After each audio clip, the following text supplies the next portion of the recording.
ब्रह्मनिष्ठ प्रातः स्मरणीय संत श्री आशाराम जी बापू को मैं वंदन करती हूँ। मैं लगभग पिछले 1 वर्ष से पूज्य संत श्री आशाराम जी बापू द्वारा प्रेरित महिला उत्थान मंडल से जुड़ी हूँ। महिला उत्थान मंडल से जुड़ने के बाद उनके द्वारा चलाए जा रहे कई सेवा कार्यों से जुड़ने का भी मुझे मौका मिला। मैं बापूजी से अभी तक दीक्षित नहीं हूँ और ना ही कभी अहमदाबाद आश्रम गई हूँ, लेकिन फिर भी मैं गर्व से कहती हूँ कि पूज्य बापूजी द्वारा चलाए जा रहे सेवा कार्यों से जुड़ने का मुझे सौभाग्य प्राप्त हुआ है। पूज्य बापूजी के सत्संग अमृत से हमने जाना कि जीवन जीने की वास्तविक कला क्या है। मैं खुद एक स्टूडेंट हूँ। बापूजी से जुड़ने के बाद मैंने जाना कि जब ध्यान प्राणायाम की क्या महिमा है और हमारे जीवन को वो कैसे उन्नत करते हैं। तिलक लगाने की महिमा जानी। लो, मैं तिलक लगाता हूँ यहाँ आके, ताकि लोगों को पता चले कि तिलक की बड़ी भारी महिमा है। हमारे शरीर में 7 केंद्र हैं, ये 6ठा है। ये केंद्र जितना विकसित होगा, 5 केंद्र विकसित होने का फायदा होता है। माइयों को तो हर रोज तिलक करने की आज्ञा दी शास्त्रों, क्योंकि माइयों का मन और प्राण नीचे के केंद्रों में रहता है। उनमें संशय भी होता है, भय भी होता है, श्रद्धा भी होती है। तो श्रद्धा का तो सद्गुण है पुरुषों की अपेक्षा माइयों में। इस केंद्र में श्रद्धा रहती है, नाभि केंद्र के पास और मूला, स्वादिष्ठान, मणिपुर केंद्र, ये हमारे 7 केंद्र हैं। तो माइयों में श्रद्धा भी रहती है, संशय भी रहता है, भय भी ज्यादा रहता है भाइयों के अपेक्षा। मैं तो डर गई, एक जरा सा चूहा फंसा, मैं तो मर गई भाई।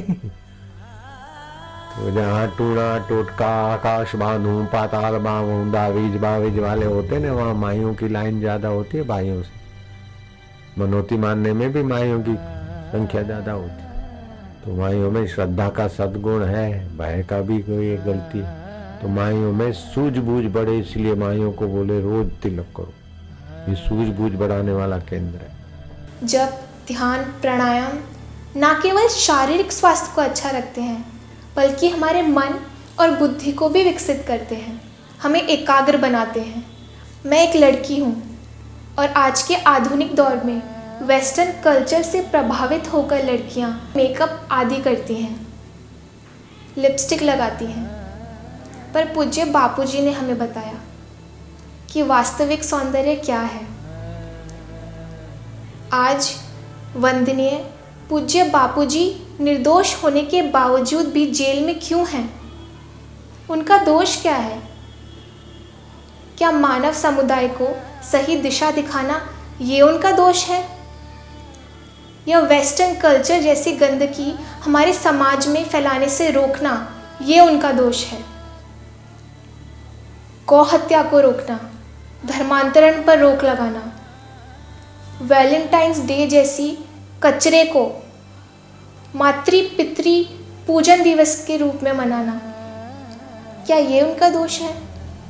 क्रिसमस डे को तुलसी पूजन दिवस के रूप में परिवर्तित करना, क्या ये उनका दोष है? आज इस कुप्रचार के माहौल में भी लाखों करोड़ों युवक युवतियाँ पूज्य बापूजी से जुड़े हैं, उनके प्रति श्रद्धा रखते हैं। ऐसा क्यों है? आप सोचिए, क्या मीडिया सब सच दिखाती है? नहीं, मीडिया सिर्फ एक तरफा सच दिखाती है, जो जनता को गुमराह करता है। मीडिया आश्रम द्वारा चलाए जा रहे सेवा कार्य को क्यों नहीं दिखाती है? जरा सोचिए।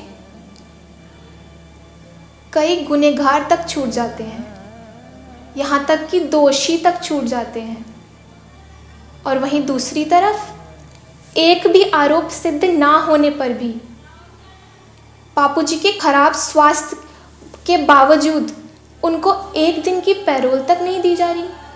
ये कैसा न्याय है? हमारी बस एक ही मांग है कि पूज्य बापूजी को सम्मान सहित रिहा किया जाए। रिहा करो, रिहा करो, रिहा करो।